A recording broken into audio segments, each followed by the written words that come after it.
Some disclaimers before we begin. 1. I live in a house with other people, so there may be some background noise. 2. This is being recorded live, so expect some mistakes. Let's begin. Chapter 7. The Sorting Hat. The doors swung open at once. A tall, black-haired witch in emerald green robes stood there. She had a very stern face, and Harry's first thought was that this was not someone to cross. "The first year is Professor McGonagall," said Hagrid. "Thank you, Hagrid. I will take them from here." She pulled the door wide. The entrance hall was so big you could have fitted the whole of the Dursleys' house in it. The stone walls were lit with flaming torches like the ones at Gringotts. The ceiling was too high to make out, and a magnificent marble staircase facing them led to the upper floors. They followed Professor McGonagall across a flagged stone floor. Harry could hear the drone of hundreds of voices from a doorway to the right. The rest of the school must already be here, but Professor McGonagall showed the first years into a small, empty chamber off the hall. They crowded in, standing rather closer together than they would usually have done, peering about nervously. "Welcome to Hogwarts," said Professor McGonagall. "The start of term banquet will begin shortly, but before you take your seats in the Great Hall, you will be sorted into your houses. The sorting is a very important ceremony, because while you are here, your house will be something like your family within Hogwarts. You will have classes with the rest of your house, sleep in your house dormitory, and spend free time in your house common room. The 4 houses are called Gryffindor, Hufflepuff, Ravenclaw, and Slytherin. Each house has its own noble history, and each has produced outstanding witches and wizards. While you are at Hogwarts, your triumphs will earn you house points, while any rule-breaking will lose house points. At the end of the year, the house with the most points is awarded the House Cup, a great honour. I hope each of you will be accredited to whichever house becomes yours. The sorting ceremony will take place in a few minutes in front of the rest of the school. I suggest you all smarten yourselves up as much as you can while you are waiting." Her eyes lingered for a moment on Neville's cloak, which was fastened under his left ear, and on Ron's smudged nose. Harry nervously tried to flatten his hair. "I shall return when we are ready for you," said Professor McGonagall. "Please wait quietly." She left the chamber. Harry swallowed. "How exactly do they sort us into houses?" he asked Ron. "Some sort of test, I think. Fred said it hurts a lot, but I think he was joking." Harry's heart gave a horrible jolt. A test! In front of the whole school! But he didn't know any magic yet. What on earth would he have to do?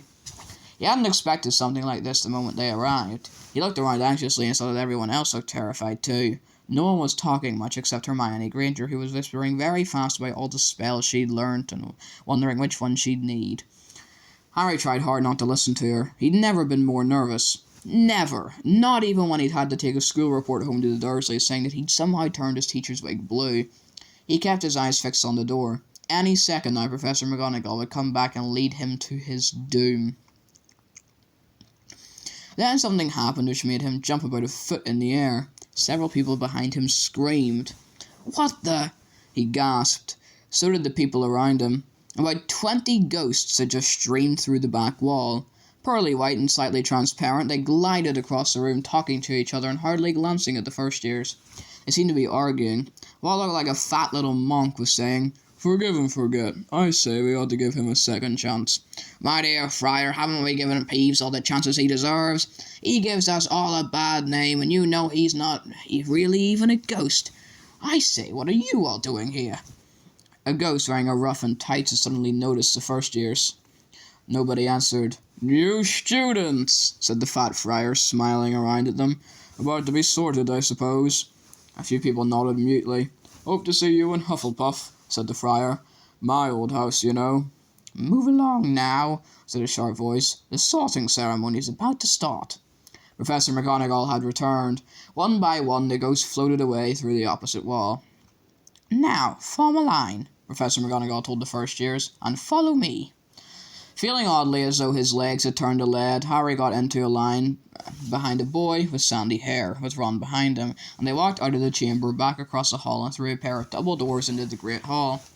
Harry had never even imagined such a strange and splendid place. It was lit by thousands of candles which were floating in mid-air over 4 long tables where the rest of the students were sitting. These tables were laid with glittering golden plates and goblets. At the top of the hall was another long table where the teachers were sitting. Professor McGonagall led the first years up here so that they came to a halt in a line facing the other students, with the teachers behind them.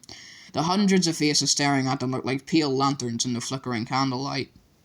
Dotted here and there among the students, the ghosts shone misty silver. Mainly to avoid all the staring eyes, Harry looked upwards and saw a velvety black ceiling dotted with stars.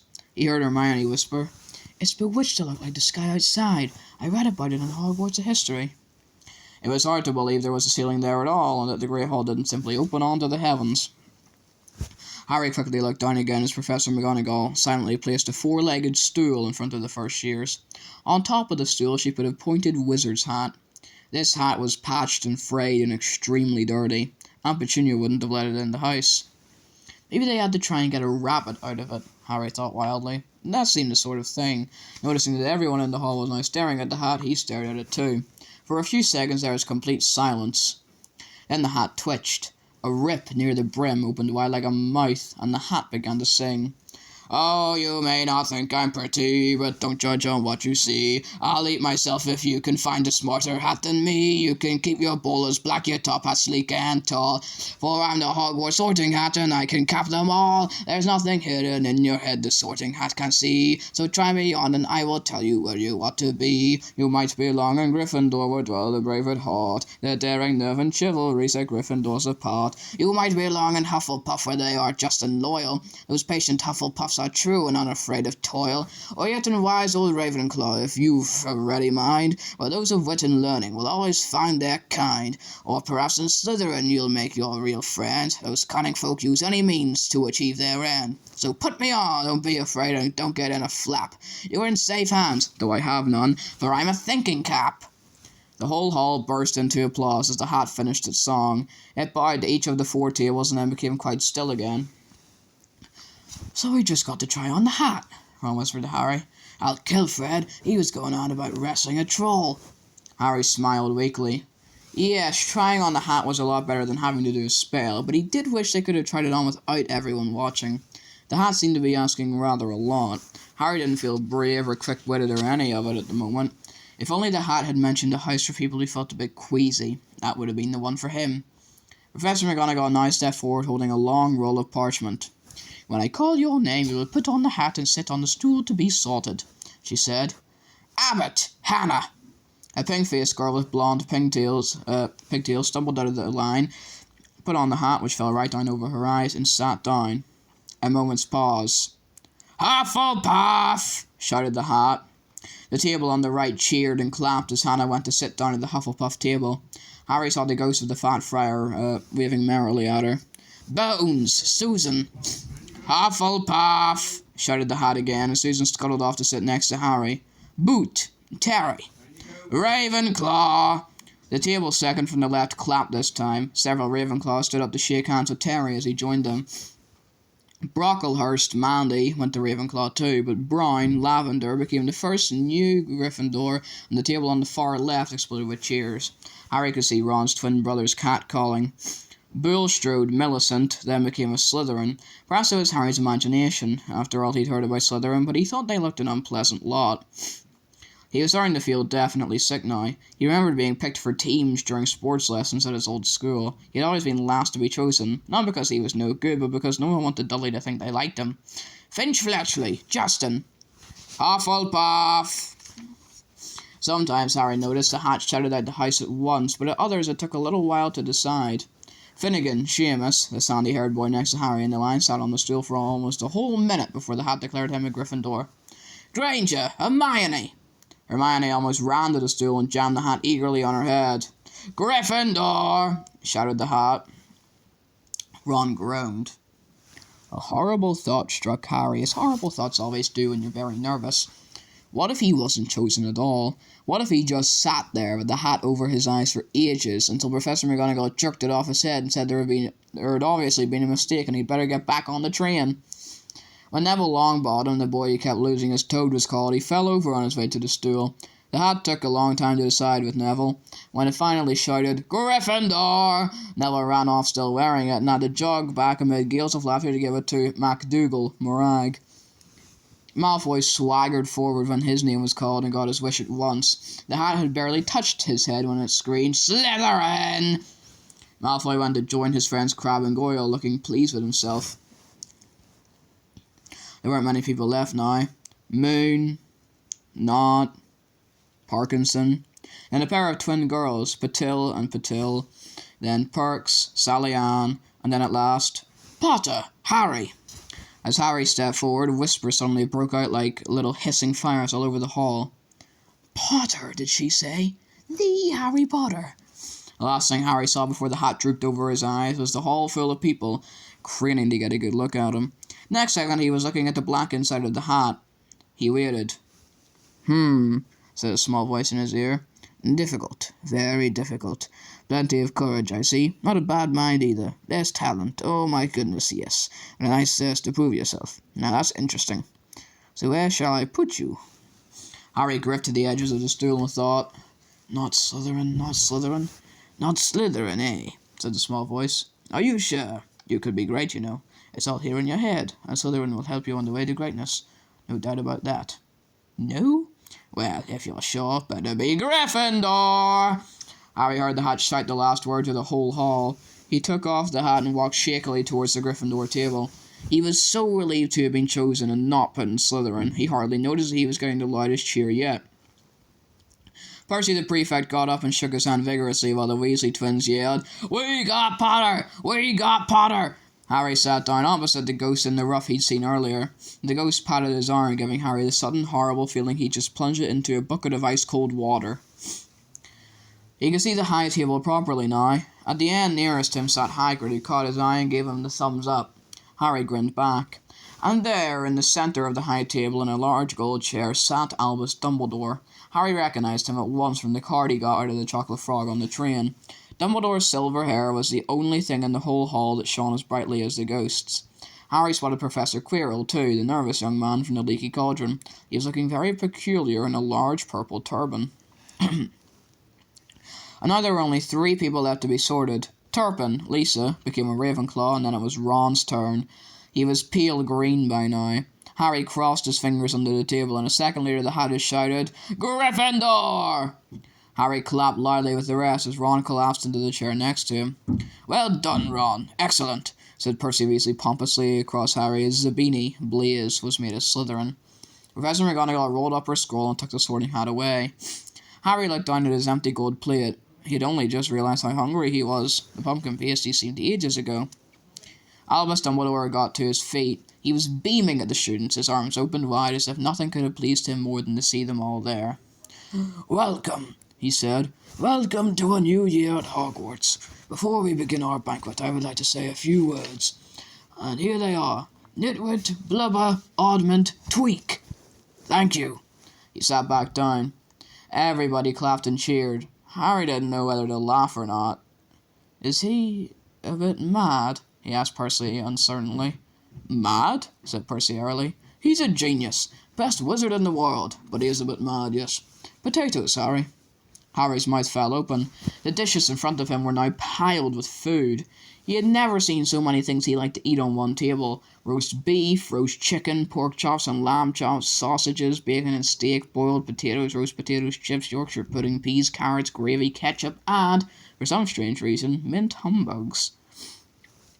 The Dursleys had never exactly starved Harry, but he'd never been allowed to eat as much as he liked. Dudley had always taken anything that Harry really wanted, even if it made him sick.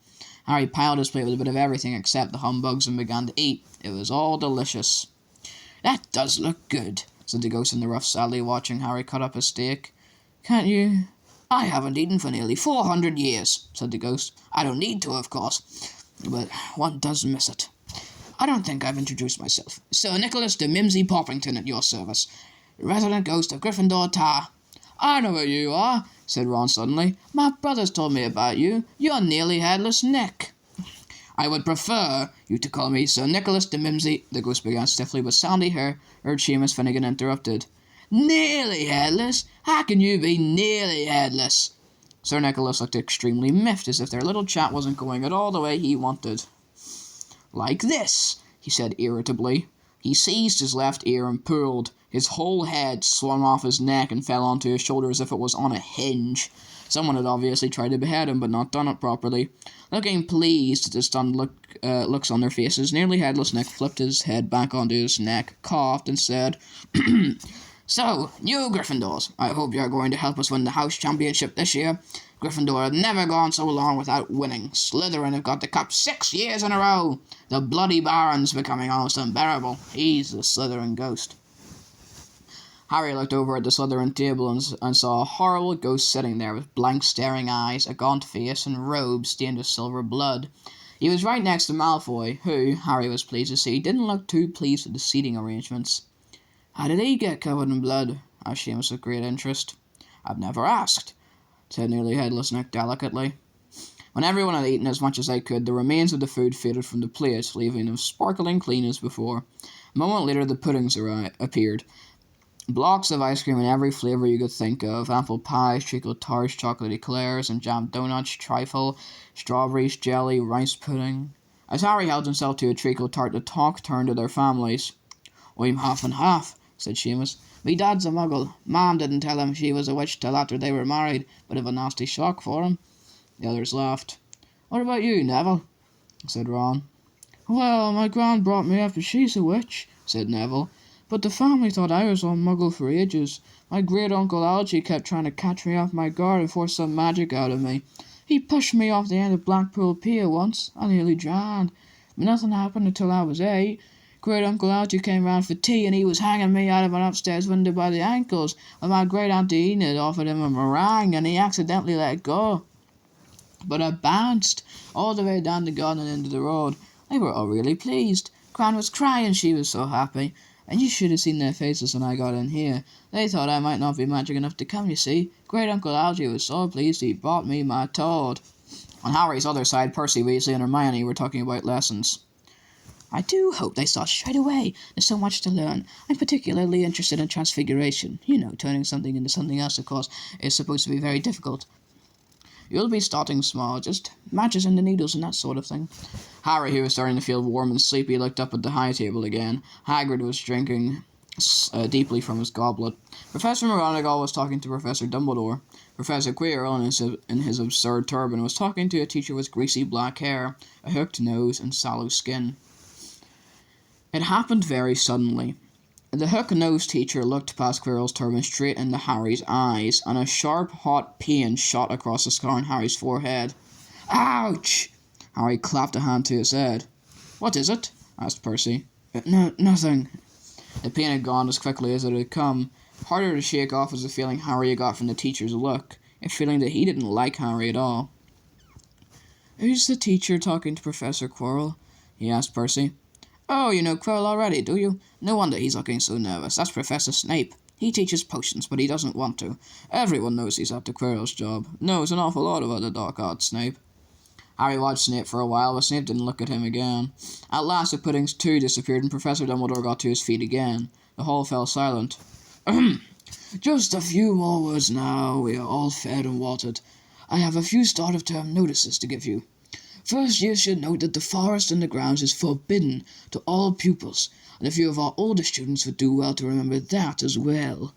Dumbledore's twinkling eyes flashed in the direction of the Weasley twins. "I have also been asked by Mr. Filch, the caretaker, to remind you that no magic should be used between classes in the corridors. Quidditch trials will be held in the second week of term. Anyone interested in playing for their house team should contact Madam Hooch. And finally, I must tell you that this year, the third-floor corridor on the right-hand side is out of bounds to everyone who does not wish to die a very painful death." Harry laughed, but he was one of the few who did. "He's not serious," he muttered to Percy. "Must be," said Percy, frowning at Dumbledore. "It's odd, because he usually gives us a reason why we're not allowed to go somewhere. The forest's full of dangerous beasts, everyone knows that. I don't think he might have told us prefects, at least." "And now, before we go to bed, let us sing the school song," cried Dumbledore. Harry noticed that the other teacher's smiles had become rather fixed. Dumbledore gave his wand a little flick as if he was trying to get a fly off the end, and a long golden ribbon flew out of it, which rose high above the tables and twisted itself snake-like into words. "Everyone pick their favourite tune," said Dumbledore, "and off we go." And the school bellowed, Hogwarts, Hogwarts, Hoggy-Warty Hogwarts, teach us something, please. Whether we be old and bald, or young with scabby knees, our heads could do with filling with some interesting stuff. For now they're bare and full of air, dead flies and bits of fluff. So teach us things worth knowing, bring back what we forgot. Just do your best, we'll do the rest, and learn until our brains all rot. Everybody finished the song at different times. At last, only the Weasley twins were left singing along to a very slow funeral march. Dumbledore conducted their last few lines with his wand, and when they had finished, he was one of those who clapped loudest. "Ah, music," he said, wiping his eyes. "A magic beyond all we do here. And now, bedtime. Off you trot." The Gryffindor first years followed Percy through the chattering crowds, out of the Great Hall and up the marble staircase. Harry's legs were like lead again, but only because he was so tired and full of food. He was too sleepy even to be surprised that the people in the portraits along the corridors whispered and pointed as they passed. Twice Percy led them through doorways hidden behind sliding panels and hanging tapestries. They climbed more staircases, yawning and dragging their feet, and Harry was just wondering how much further they had to go when they came to a sudden halt. A bundle of walking sticks was floating in mid-air ahead of them, and as Percy took a step towards them, they started throwing themselves at him. "Peeves," Percy whispered to the first years. "A poltergeist." He raised his voice. "Peeves, show yourself." A loud, rude sound like the air being let out of a balloon answered. "Do you want me to go to the Bloody Baron?" There was a pop, and a little man with wicked dark eyes and a wide mouth appeared, floating cross-legged in the air, clutching the walking sticks. "Ooh," he said with an evil cackle. "Heh, ickle firsties, what fun!" He swooped suddenly at them. They all ducked. "Go away, Peeves, or the Baron will hear about this. I mean it," barked Percy.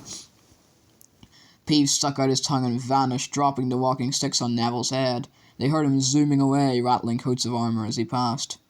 "You want to watch out for Peeves," said Percy as they set off again. "The Bloody Baron's the only one who can control him. He won't even listen to us prefects. Here we are." At the very end of the corridor hung a portrait of a very fat woman in a pink silk dress. "Password?" she said. "Caput Draconis," said Percy, and the portrait swung forward to reveal a round hole in the wall. They all scrambled through it. Neville needed a leg up, and found himself in the Gryffindor common room, a cosy, round room full of squashy armchairs. Percy directed the girls through one door to their dormitory, and the boys through another. At the top of a spiral staircase, they were obviously in one of the towers, they found their beds at last. 5 four-posters hung with deep red velvet curtains. Their trunks had already been brought up. Too tired to talk much, they pulled on their pyjamas and fell into bed. "Great food, isn't it?" muttered Harry through the hangings. "Get off, Scabbers! He's chewing my sheets." Harry was going to ask Ron if he'd had any of the treacle tart, but he fell asleep almost at once.